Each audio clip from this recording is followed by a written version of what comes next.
জানো, আজ ভোর ওই 3:30-4টার দিকে হঠাৎ দেখি আমার জানলাটা না খুব জোরে জোরে কাঁপছে।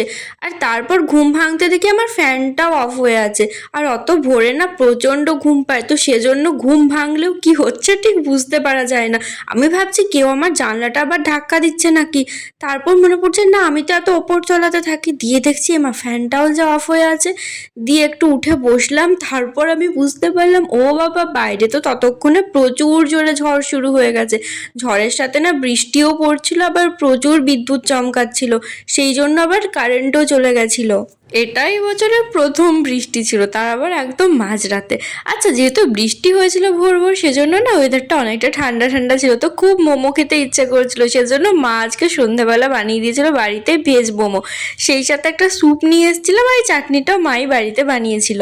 আগের দিনের ভিডিওতে কমেন্ট করেছিলে অন্বেষা, ভূমিকা আর বৃষ্টি। আচ্ছা, তোমরা কে কে মোমো খেতে ভালোবাসো অবশ্যই কমেন্ট করে জানিও।